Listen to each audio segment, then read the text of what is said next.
Hello बच्चों, जय हिंद। आशा करते हैं आप सभी लोग खुश होंगे, स्वस्थ होंगे, मस्त होंगे।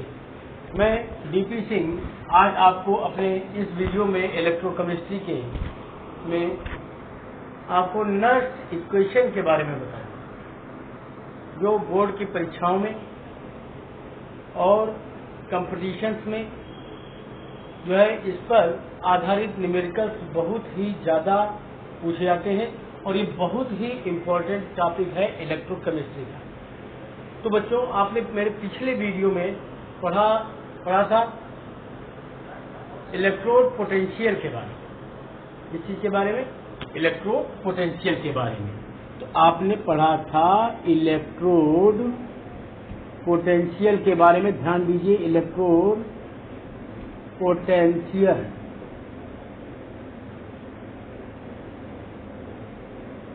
के बारे में। इलेक्ट्रोड पोटेंशियल कितने टाइप का होता है? दो टाइप का। कितने टाइप का? दो टाइप का।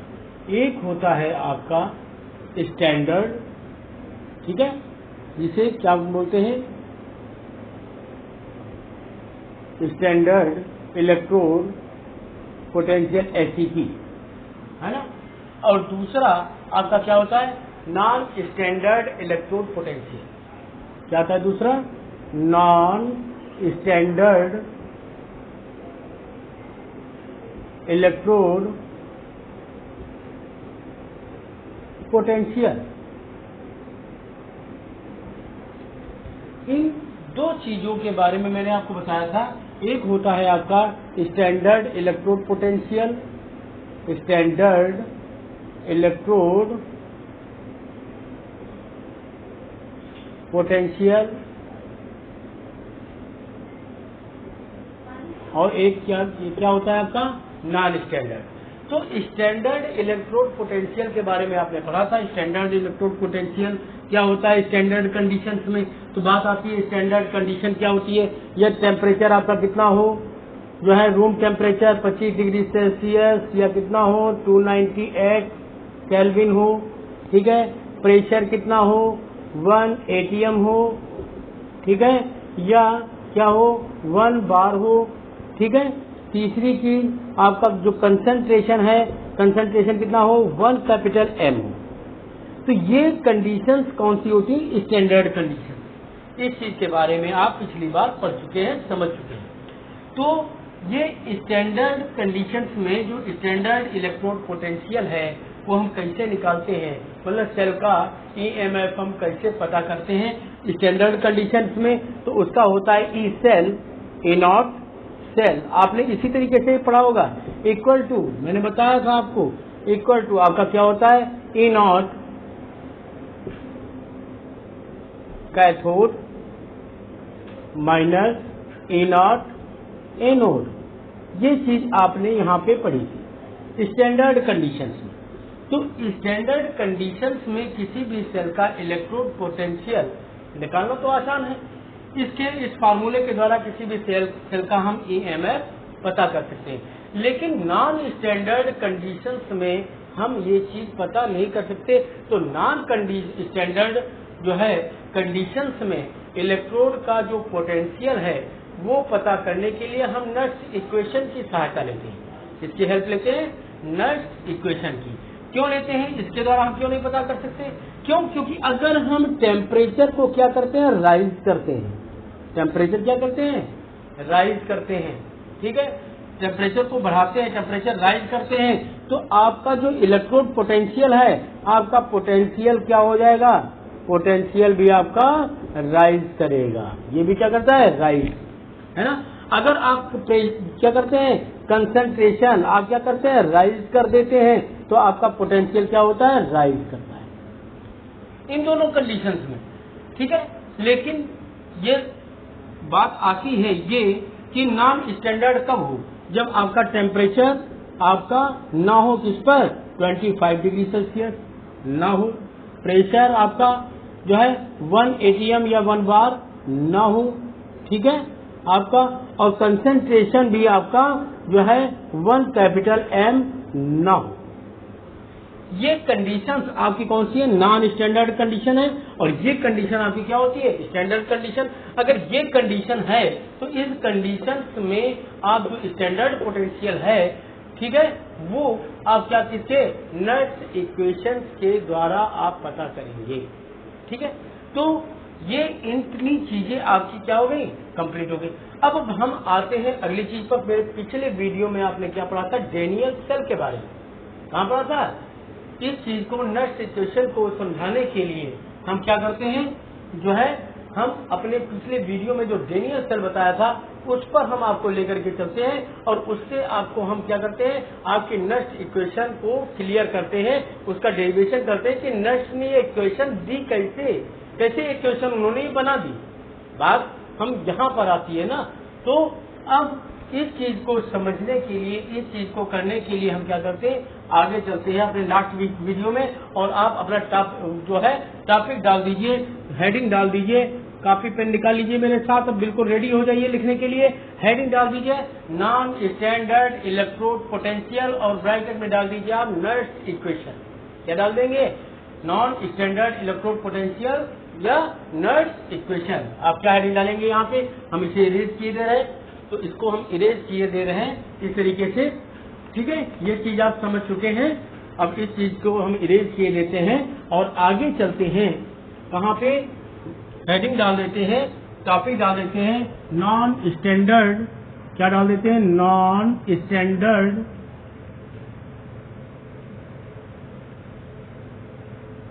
इलेक्ट्रोड पोटेंशियल,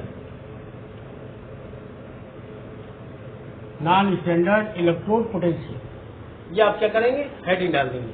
तो इस चीज को समझने के लिए हम कहाँ चलते हैं, पिछले अपने वीडियो में आपने क्या किया था, एक ये सेल लिया था, ठीक है, एक सेल आपने ये लिया था हाफ सेल, है ना, इसको आपने कहाँ रखा था, राइट साइड लगाया था, इसको कहाँ लगाया था, लेफ्ट साइड में। इसमें आपने क्या की थी, एक जिंक की रॉड डाली थी यहाँ पे, ठीक है, यहाँ पर जिंक सल्फेट जो है आपने क्या किया था, जिंक सल्फेट जो है काहे का सोल्यूशन, यहाँ पर इलेक्ट्रोलाइट्स डाल दिया था। यहाँ पर आपने क्या किया था, जो है कॉपर की रॉड डाली थी यहाँ पे, ठीक है, और यहाँ पे इन दोनों को जो है इलेक्ट्रिक मेंस के द्वारा आपने क्या कर दिया था, जोड़ दिया था। तो बात आती है यहाँ पर, ये जिंक क्या कर रही है आपकी, ये जो रॉड थी आपकी जिंक की और ये रॉड क्या है आपकी कॉपर की। तो जिंक क्या कर रहा है, अपने इलेक्ट्रॉन्स को क्या करता है, अपने जिंक आयन को इनवर्ड क्या करता है, सॉल्यूशन में फ्लो करता है। अपने जिंक आयन को, Zn आयन को क्या करता है, इस सॉल्यूशन के अंदर क्या करता है, फ्लो करता है और आउटवर्ड इलेक्ट्रॉन्स का फ्लो होता है। सर्किट में क्या होता है, आउटवर्ड इलेक्ट्रॉन्स का फ्लो होता है। कहने का मतलब आपका जिंक क्या करता है, जिंक आयन में कन्वर्ट हो जाता है और 2 इलेक्ट्रॉन्स क्या करता है, ये क्या करता है, छोड़ देता है, ठीक है, मुक्त कर देता है, रिलीज कर देता है। अब तो ये वाला रिएक्शन क्या हुआ, 2 इलेक्ट्रॉन क्या हो रहे हैं, फ्री हो रहे हैं, फ्री कर रहा है। तो ये रिएक्शन आपकी होगी ऑक्सीडेशन, क्या हो गई, ऑक्सीडेशन की। अब इसमें क्या करता है, इसमें आपका कौन सा सोल्यूशन भरा है, कॉपर सल्फेट का। तो कॉपर क्या कर रहा है, कॉपर सोल्यूशन से कॉपर आयन जाते हैं और रॉड से क्या करते हैं, यहाँ से जो इलेक्ट्रॉन आ रहे हैं आउटवर्ड फ्लो जो इनका हो रहा है, इनको क्या करता है, ये कॉपर आयन क्या करते हैं, इलेक्ट्रॉन्स को क्या कर रहे हैं, ये गेन कर रहे हैं, क्या कर रहे हैं, इलेक्ट्रॉन्स को गेन कर रहे हैं। मतलब Cu, ठीक है, प्लस प्लस ये क्या कर रहा है, 2 इलेक्ट्रॉन्स को गेन करता है, ठीक है, और काहे में कन्वर्ट हो जाता है, Cu में कन्वर्ट हो जाता है। तो ये रिएक्शन कौन सी हो गई आपकी, रिडक्शन। कहने का मतलब आपका कॉपर क्या हो रहा है, रिड्यूस हो रहा है ना, और आपका जिंक क्या हो रहा है, ऑक्सीडाइज हो रहा है। तो ये चीजें आपकी क्या है, ये रिएक्शन आपको इतना पता चल गया इस चीज में। तो ये जो प्रोसेस हो रहा है, जो सेल ये वर्क कर रहा है, ये कौन सी रिएक्शन है आपकी, स्पॉन्टेनियस रिएक्शन है। कौन सी रिएक्शन है ये, स्पॉन्टेनियस। क्यों, क्योंकि इसमें सेल क्या करता है, अपने आप, मतलब सिस्टम क्या करता है, खुद एनर्जी दे रहा है। सिस्टम क्या कर रहा है, सिस्टम खुद काम कर रहा है, सिस्टम क्या कर रहा है, खुद वर्क कर रहा है। जो सिस्टम खुद वर्क करता है तो कौन सी रिएक्शन कहलाती है, स्पॉन्टेनियस रिएक्शन, जिसमें अपने आप ऑक्सीडेशन और रिडक्शन की क्रियाएं होती हैं, वो क्या कहलाती है, स्पॉन्टेनियस रिएक्शन। तो ये रिएक्शन आपकी कौन सी है, स्पॉन्टेनियस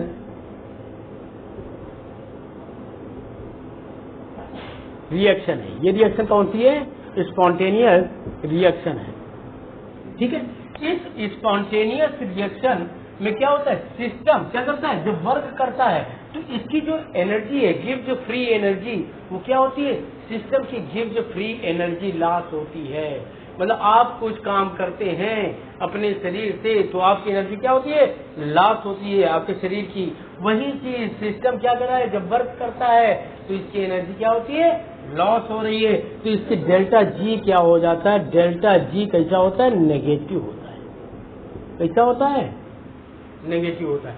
अब कहने का मतलब सिस्टम क्या कर रहा है, वर्क कर रहा है। सिस्टम क्या कर रहा है, वर्क कर रहा है।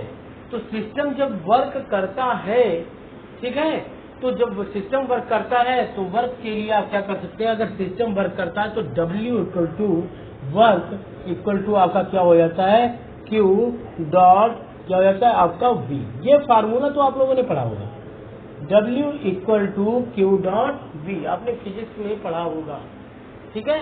तो आपका W क्या है, अगर कोई इलेक्ट्रिक सर्किट में कोई भी इलेक्ट्रिक जो है वो क्या करता है, इलेक्ट्रिकल पार्ट क्या करता है, अगर वर्क करता है, कोई भी सेल वर्क करेगा तो क्या करता है, Q क्या करता है, उसका चार्ज, और V क्या है, उसका वोल्टेज। Q क्या है, फ्लोइंग ऑफ चार्ज।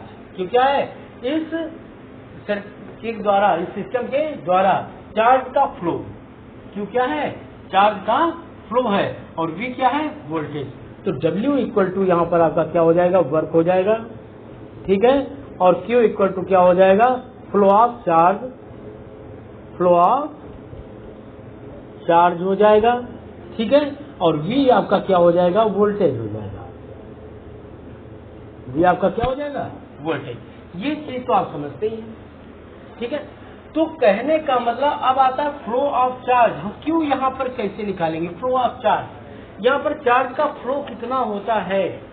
बात यार गर्मी बहुत है ना, पसीना बिल्कुल निकल रहा है, टपक रहा है, लेकिन मजबूरी नाम महात्मा गांधी है ना, बैठना है, पढ़ना है, कुछ करना है, आगे बढ़ना है, तो पसीना तो बहाना ही है।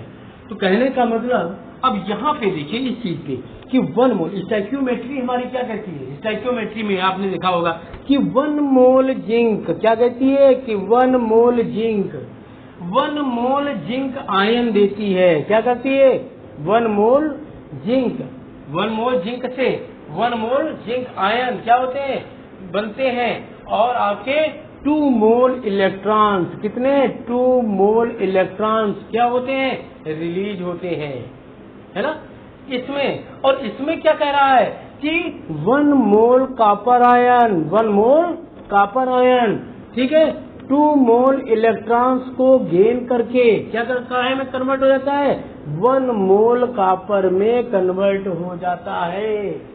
ये आपकी क्या है कि 1 मोल आपका जिंक क्या करता है, 1 मोल जिंक आयन में बदलता है, तो 2 मोल क्या करता है, इलेक्ट्रॉन को रिलीज करता है। और इसमें 1 मोल कॉपर आयन, इस वाले सेल में क्या होता है, 1 मोल कॉपर आयन 2 मोल इलेक्ट्रॉन्स, इसके द्वारा क्या किए गए, रिलीज किए गए इलेक्ट्रॉन्स को क्या करता है, 2 मोल इलेक्ट्रॉन्स को रिलीज करके, गेन करके क्या करता है, 1 मोल कॉपर आयन में कन्वर्ट हो जाता है। तो कितने इलेक्ट्रॉन्स का फ्लो हो रहा है इसमें, 2 इलेक्ट्रॉन्स का, 2 मोल, है ना। तो फ्लो ऑफ चार्ज क्या है, तो यहाँ पर क्या आ जाएगा आपका, flow of charge, flow of charge कितना है यहाँ पर, 2 मोल इलेक्ट्रॉन, क्या है, 2 मोल इलेक्ट्रॉन है। समझ रहे हैं कि नहीं समझ रहे हैं। अब फ्लो ऑफ चार्ज कितना है इसका, 2 मोल इलेक्ट्रॉन है।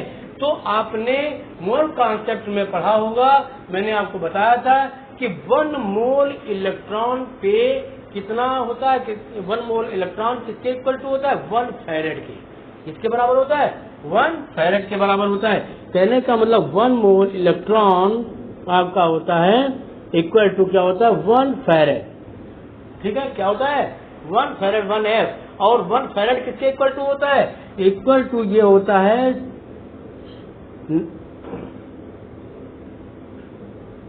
इसके बराबर 96,500 के बराबर, ठीक है। ये क्या होता है, कूलम्स, क्या होता है, कूलम्स। ये इसके बराबर क्या होता है, 1 फैरेड, 1 फैरेड मतलब 1 मोल इलेक्ट्रॉन पे 1 मोल इलेक्ट्रॉन पे कितना चार्ज होता है, यहाँ पर आप क्या लिख लेंगे 1 मोल इलेक्ट्रॉन। 1 मोल इलेक्ट्रॉन पे चार्ज कितना होता है 1 फैरेड होता है, और 1 फैरेड की वैल्यू कितनी होती है 96,500 कूलाम्ब होती। इतनी चीज आप समझ गए। अब बात यहाँ तो ये आपकी कौन सी है, डेनियल सेल की, जिसकी बात है यहाँ पे डेनियल सेल की बात है। लेकिन हमको आप क्या करना है, ईएमएफ निकालना है, तो उसके लिए हम कोई भी सेल हमको मिल सकता है, डेनियल हो, कोई भी सेल हो, डेनियल सेल के अलावा, जिसमें 1 मोल इलेक्ट्रॉन का या 3 मोल इलेक्ट्रॉन का, कितने भी इलेक्ट्रॉन का क्या है फ्लो हो सकता है ना। तो उसके लिए यहाँ पर नंबर ऑफ इलेक्ट्रॉन को हम क्या मान लेते हैं, चार्ज ऑफ इलेक्ट्रॉन को कितना मान लेते हैं, एक, कितना n, चार्ज ऑफ इलेक्ट्रॉन कितना मान लेंगे यहाँ पे n, है ना। तो और एक 1 तो n मतलब n मोल हो गया, और n मोल पर कितना किसके इक्वल टू होता है 1 मोल होता है 1 फैरेड का, और 1 फैरेड मतलब कितना होता है 96,500 इक्वल टू होता है। तो कहने का मतलब Q इक्वल टू आपका क्या हो जाएगा n डॉट काय के F के, है ना, जहां पर n आपका क्या है number of mole of electron, n equal to क्या है, n equal to number of moles of electron है, ठीक है। और F आपका क्या है फैराडे कांस्टेंट है, कितना है फैराडे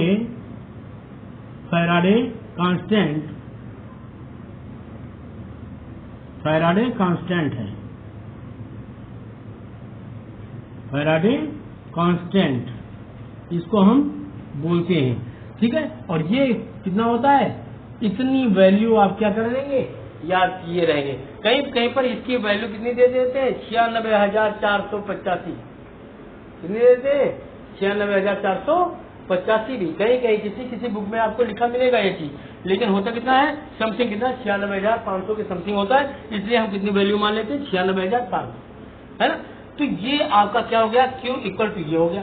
और बात आती है V की, बात आपकी क्या आती है V की। V क्या है वोल्टेज किसका सेल का वोल्टेज क्या है EMF है, सेल का वोल्टेज क्या है EMF है सेल का, है ना। तो V इक्वल टू आपका क्या हो जाएगा, V इक्वल टू आपका क्या हो जाएगा E सेल मतलब किसी भी सेल का क्या हो जाता है EMF होता है। ये चीज आप समझ गए तो आपका, और यहाँ पर W क्या है, W है वर्क, जब सिस्टम वर्क कर रहा है तो इसकी गिफ्ट फ्री एनर्जी क्या हो रही है, इसकी गिफ्ट फ्री एनर्जी क्या हो रही है लॉस हो रही है, गिफ्ट फ्री एनर्जी का क्या हो रहा है लॉस हो रहा है, नेगेटिव में आ रहा है। तो यहाँ पर W इक्वल टू आपकी क्या हो जाती है, अगली चीज यहाँ पर हम क्या लिख लेंगे कि W इक्वल टू कितना आ जाता है आपका माइनस का डेल्टा G, ये डेल्टा G आपकी क्या हो गई गिफ्ट फ्री एनर्जी हो गई। इतनी चीज आपकी ये चीज हो गई, ये चीज आप समझ गए। तो इस चीज को हमने जो है क्लियर करने के लिए इस वाली इक्वेशंस में इन सारी इनकी वैल्यूज को Q के मान को V के मान को क्या करते हैं इस इक्वेशंस में हम क्या कर देते हैं रख देते हैं। तो आपका क्या हो जाएगा यहाँ पर इसको ऑनलाइन यहाँ पर कीजिए दे रहे हैं, आप समझ जाइएगा। तो यहाँ पर आपका क्या हो जाएगा W का कितना है माइनस का delta G equal to NF dot E cell, ठीक है। ये माइनस वाला इधर चला गया तो आपका क्या हो गया डेल्टा G इक्वल टू आपका क्या हो गया माइनस NF, ठीक है, डॉट E सेल। ये आपका यहां से बच्चा क्या होता है बेटा, यहां से नर्स इक्वेशन की क्या होती है शुरुआत होती है। स्टार्टिंग कहां से होती है, यहां से नर्स इक्वेशन की शुरुआत होती है, ठीक है। तो इस चीज को आप ध्यान रखेंगे, ये चीज बहुत ही इंपॉर्टेंट है। इस चीज के द्वारा आप क्या कर सकते हैं, ये आपकी नॉन स्टैंडर्ड कंडीशंस में है। किस कंडीशंस में, नॉन स्टैंडर्ड कंडीशन में। क्यों, क्योंकि आपको F का मान पता है निकाल सकते हैं, N का मान भी क्या कर सकते हैं निकाल सकते हैं, लेकिन E का मान क्या कर सकते हैं निकाल नहीं सकते।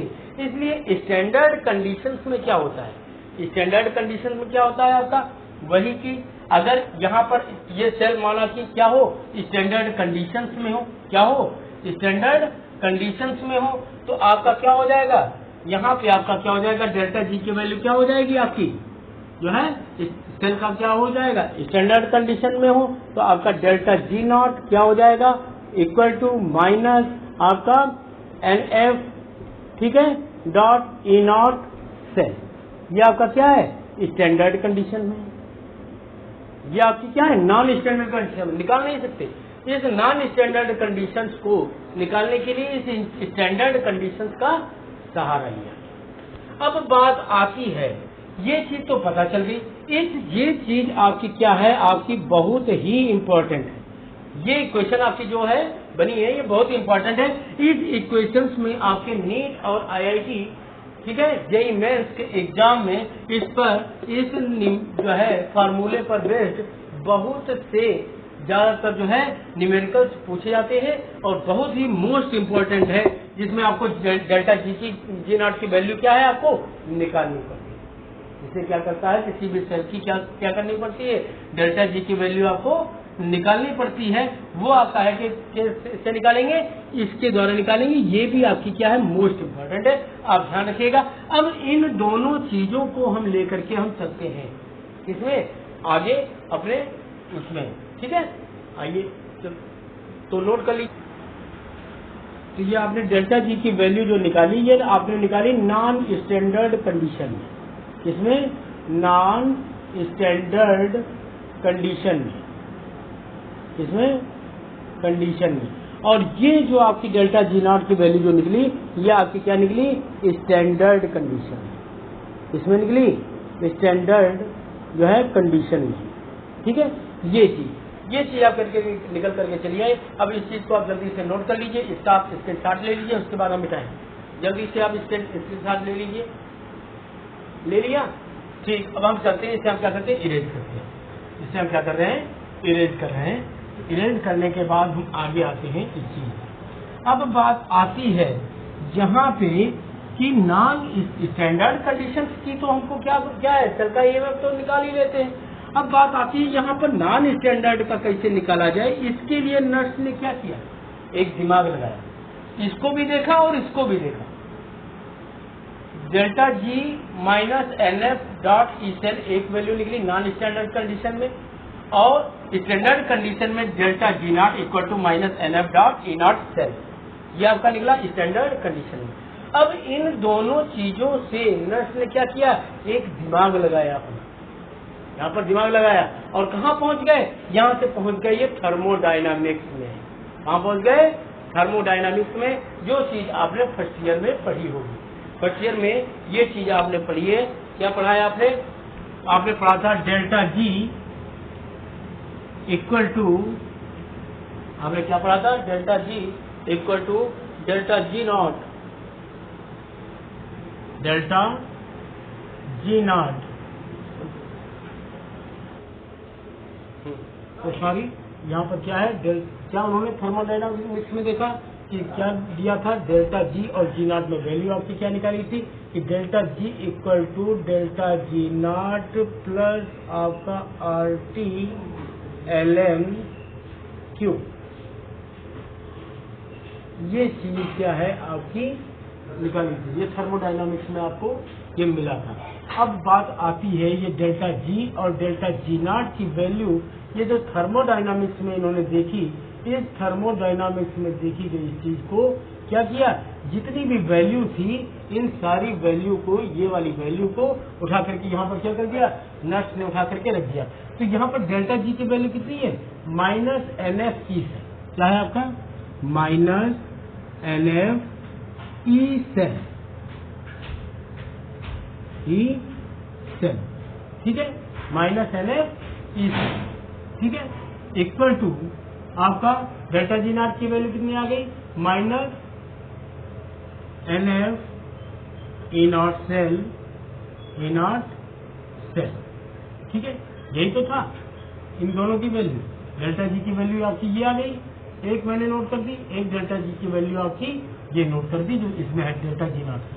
तो डेल्टा जी नॉट की वैल्यू क्या आ गई आपकी, minus N F E naught cell plus आपका क्या आ गया, plus R T L N Q. अब बात आती है यहाँ पे ये तो आपने क्या देखा RT ln Q। तो ये R क्या है? R है आपका आइडियल गैस कांस्टेंट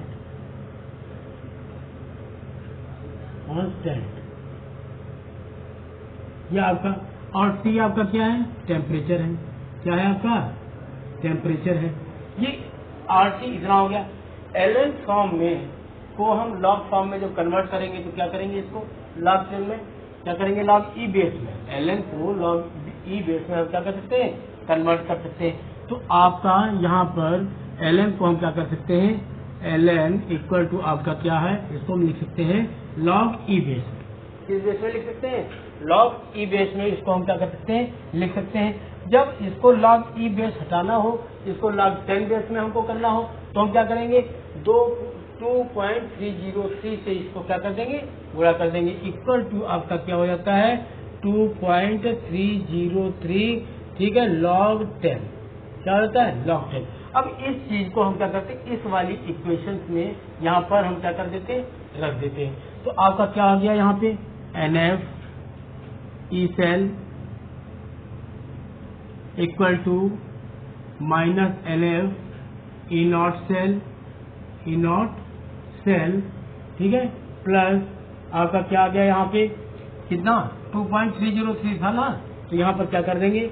2.303, ठीक है, RT अपान यहाँ पर आपका क्या हो गया?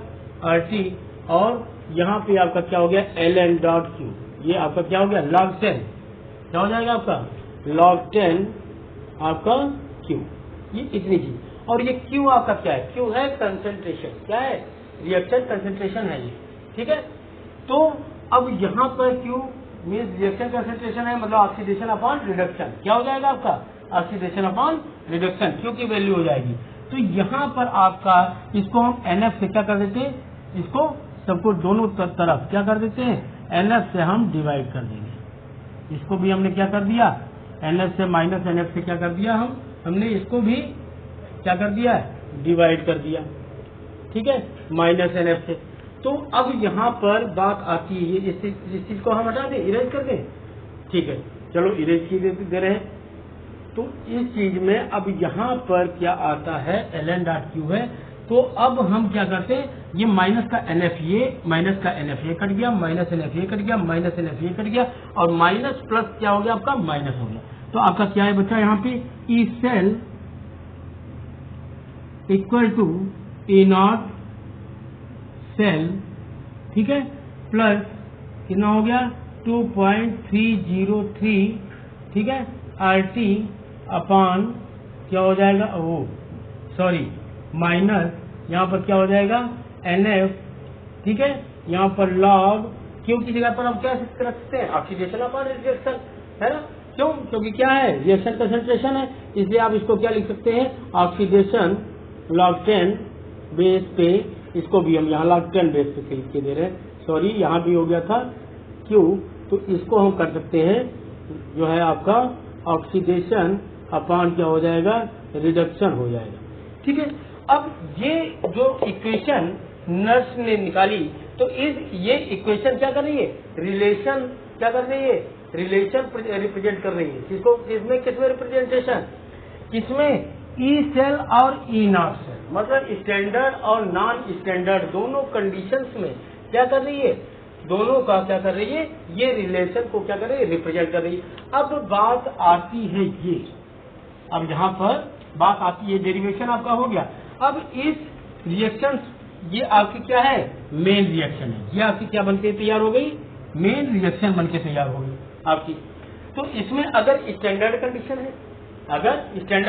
है, तो स्टैंडर्ड कंडीशन में गैस कांस्टेंट R की वैल्यू कितनी होती है? R की वैल्यू कितनी होती है?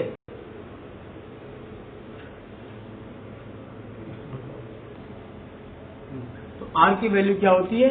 8.304, ठीक है। यहाँ पर क्या होता है? जूल पर केल्विन। क्या होता है?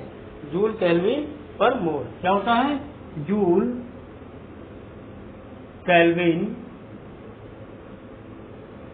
केल्विन पर मोल, ये क्या होता है, आर की वैल्यू होती है।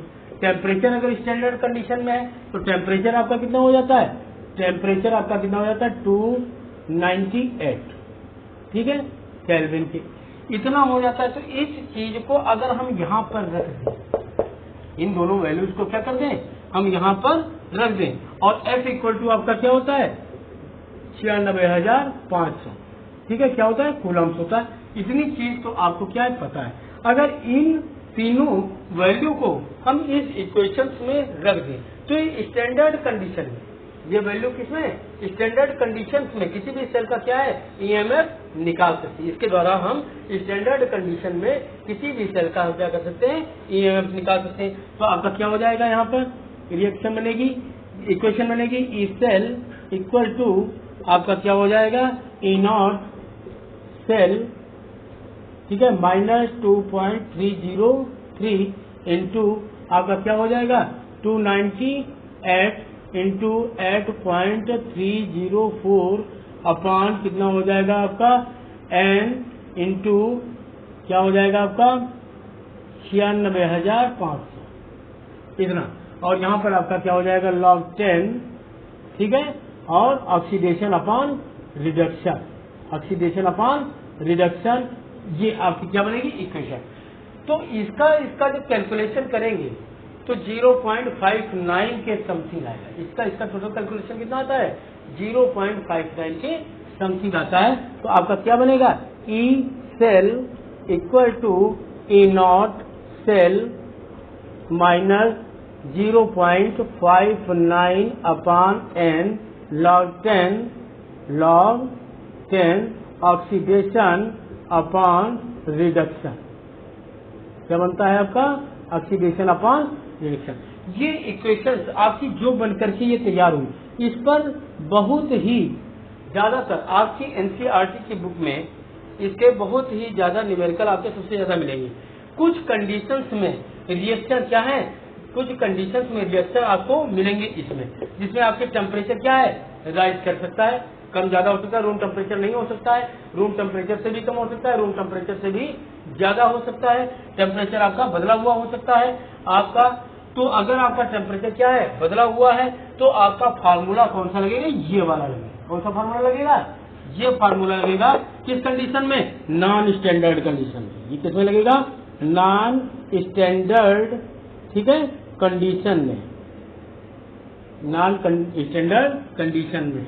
और ये किसमें लगेगा, स्टैंडर्ड कंडीशन में। ज्यादातर न्यूमेरिकल्स आपके इस पर पूछे जाते हैं, ठीक है, नीट आईआईटी और जेईई के मेंस में इस पर आधारित न्यूमेरिकल पूछे जाते हैं। तो आपके कितने जो है फार्मूले बनके तैयार हो गए, 1 2 और उधर में कितने बताते, 2 और बताते, कितने हो गए, 1 2 3 4 फार्मूले हो गए।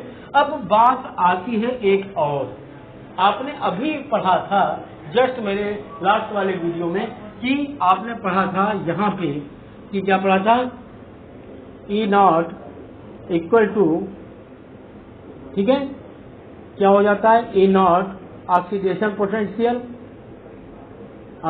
पोटेंशियल माइनस ई नॉट आपका रिडक्शन पोटेंशियल, नहीं रिडक्शन पोटेंशियल आपका, और यहाँ पर आपका ऑक्सीडेशन पोटेंशियल।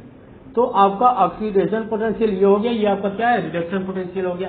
तो इस चीज के मतलब कैथोड जो हमने अभी बताया था, ये दो कंडीशंस में आपने क्या पढ़ा था, E not minus E not equal to काहे का, सेल का ईएमएफ आपने जो निकाला था सेल के लिए, आपने पूरे सेल के लिए स्टैंडर्ड कंडीशन में क्या निकाला था आपने, यहाँ पे आपका क्या हो जाएगा, यहाँ पर आपका क्या बन जाता है आपका ई नॉट एनोड, क्योंकि एनोड पर क्या होता है ऑक्सीडेशन, वो एनोड पर क्या होता है आपका ऑक्सीडेशन।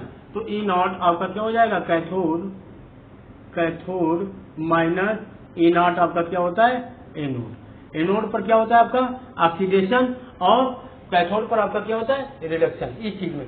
तो अगर हाफ सेल में रिएक्शन हो रही है, किसमें हो रही है, हाफ सेल में रिएक्शन हो रही है, और उसका आपको निकालना है ईएमएफ निकालना है, तो आप कैसे निकालेंगे, उसके लिए आप हाफ के लिए कर लीजिए।